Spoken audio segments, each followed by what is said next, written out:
Experts reveal 7 traits that make you a good listener.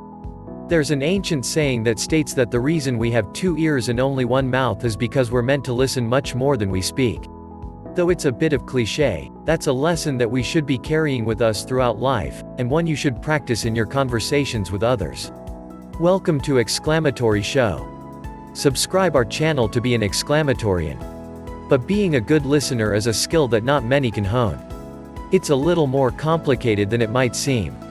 Here's how experts reveal 7 things that make you a good listener. 1. Mirroring the words of others. Mirroring other people has been known as a hallmark of good listeners for decades of research in sociology. But why does it work so well? According to the Center for Leadership director Adam Goodman, there is a higher chance of misunderstanding someone than understanding them purely because of how many different factors are involved in accurate communication and listening. These 3 behaviors might cause misunderstandings. Subconsciously anticipate what the person will say, causing preconceived ideas before the person has even spoken. Agree to the point initially, only to realize that the person meant something different a few sentences later. Think too much about how to best respond to someone, causing you to drift into your own train of thought and miss key information from the other. Instead of doing this, there's a better way to pay attention: by mirroring. In the context of listening, mirroring refers to the act of paraphrasing and repeating someone's statements in your own words. This not only makes them feel like they're being listened to, as it is an engaging and positive form of active listening, but it also forces you to focus on carefully attempting to understand the other person. 2. Making eye contact reasonably. Eye contact establishes feelings of trust and helps you connect to the person you're listening to. Looking away or refusing to meet someone's eyes can send many bad messages to the person you're trying to speak to. Eye contact is a key sign that someone is listening, so lacking it usually conveys a lack of confidence or, worse still, just plain indifference. According to Michigan State University Extension educator Jody Schultz, who specializes in youth development, resource development, family enrichment, and similar areas of expertise. She also outlines some great, research-backed tips for making positive eye contact. When listening to someone, you should maintain eye contact approximately 70% of the time. This drops to 50% while you're speaking. When looking at someone while listening, maintain an interested, open expression and smile if it's appropriate. Hold eye contact for around 4 or 5 seconds before looking away. When looking away from a person, do so in a slow and relaxed manner to the side, not downwards or too quickly. Doing either of the latter can make you look nervous or unsure. Establish this eye contact as soon as possible when someone begins speaking to you. If you're unused to or feel uncomfortable about eye contact, practice slowly and work your way up to confidence with the habit. Naturally, certain neurodivergent individuals may be unable to maintain eye contact at all. If you're one of them, then don't worry. There are other ways to show that you're listening, and the people who know you enough won't take the lack of eye contact the wrong way. 3. Being present. You can't listen to something if you're far away.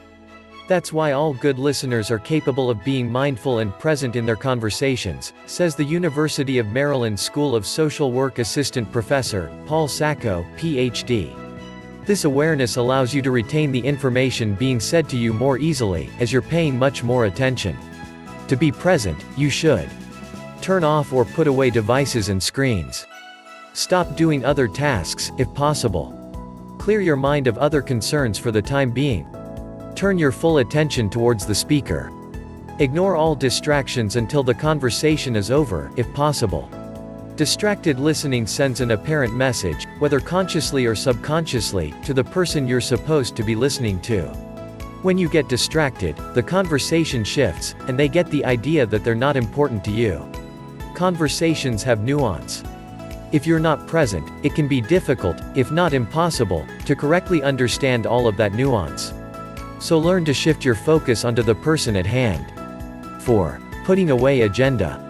You can't help having a natural agenda in your life and interactions. Don't feel bad about it, everyone has their own. But to be a good listener, you must learn to quiet that hidden agenda that may exist within you. It's easy to think about yourself when others are talking, but controlling your habits is your own responsibility, says MIT Leadership Center Executive Director Hal Gregerson. Quiet your mind and turn off any agendas that you may have. Besides, it's important for you, as an individual who is learning and growing, to hear information contrary to your usual mindset. There isn't much point in listening to someone intelligent if you don't walk away with more information and valuable thoughts than you initially had. If you think someone has any new information to offer you, you're not listening well enough. 5. Asking questions. When you ask questions, you're providing feedback to the speaker that shows that you're not just listening but also interested. It's also a method of validating the speaker's feelings, says Sacco, and it can let you push the conversation forward in thought-provoking ways that are fulfilling to the person you're listening to. But there is, of course, a bit of a trick to asking questions that really promote better conversation without taking the spotlight from the listener. Essentially, you want to leave the listener with more positive thinking, feeling like they have been heard and understood. Here are some tips for doing that when you're in the seat of a listener. Ask for clarifications and elaborations where you need them. This indicates that you are genuinely seeking to understand the other person. Be empathic first and foremost. Put yourself in that person's shoes and try to understand the struggles or perspectives they see. Try to aim for open-ended questions that allow the speaker to elaborate in a free and easy manner. Yes, or no, types of questions can halt the conversation quickly. Don't ask questions that challenge or belittle the speaker. This will result in defensiveness and is a mark of a poor listener. Don't change the subject before the current topic has been correctly or naturally resolved. This gives the impression that you can't be bothered to listen and want to hurry things along. Don't naturally assume that you always have all the answers. Your thoughts aren't necessarily accurate to a person's unique situation. Try to foster a genuine interest in the people you listen to. Feigned interest is surprisingly easy to spot. Try to ask genuine questions, meaning ones you are actually interested in hearing the answers to. You'll both enjoy the conversation much more. Don't speak until the other person has finished their piece. Interruption is not a sign of good listening in the slightest. Before you speak out of turn, ask yourself why you're talking in the first place. If nothing productive can come of your speech, it's best to wait and continue listening first. 6. Don't get defensive. Defensiveness is nothing more than a wall of pride that keeps you from seeing what you need. If you're defensive, you're ultimately going to fail to listen, and no trick allows you to do both. It's actually pretty easy to listen well if you're only being told what you personally want to hear, says Sacco.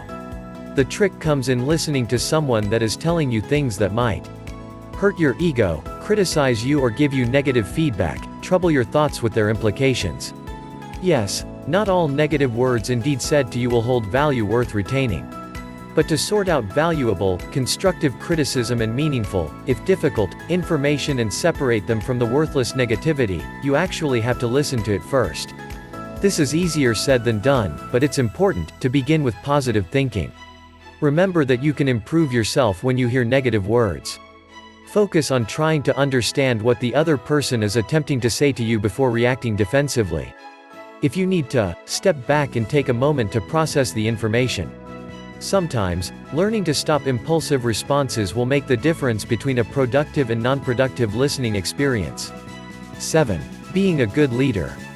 People who are good leaders inspire confidence in the people they work with. You can't do that if you aren't a good leader. In fact, many famous leaders, including Virgin Group CEO Richard Branson and Marriott International Executive Chairman J.W. Bill Marriott Jr., believe that listening to employees and asking them for their opinion is crucial in being a good leader. This is because listening to others grants you insight into other perspectives and ideas that spring from other perspectives. Showing others that you care about their thoughts lets them trust you more. Respecting the opinions of others, even when you disagree with them, gives you additional information into the way the world runs. Studies show that a huge number of good listeners are perceived in positive ways as leaders and people who are worthy of the responsibility. So strive to learn from the people around you, and you'll be a better listener and a better leader, all in one. Final thoughts on some things that make you a good listener. Being a good listener reflects well on your character, shows others that you care, and, somewhat unexpectedly, gives you the chance to better yourself. You can learn a lot from others' words, and you can also gain closer bonds with the people you listen to if you do a good job of it. Don't be too hard on yourself if you have trouble listening at first. It's a skill you need to practice and build up over time. Give others time to speak and concentrate on understanding them, not attacking them, or thinking of your own responses.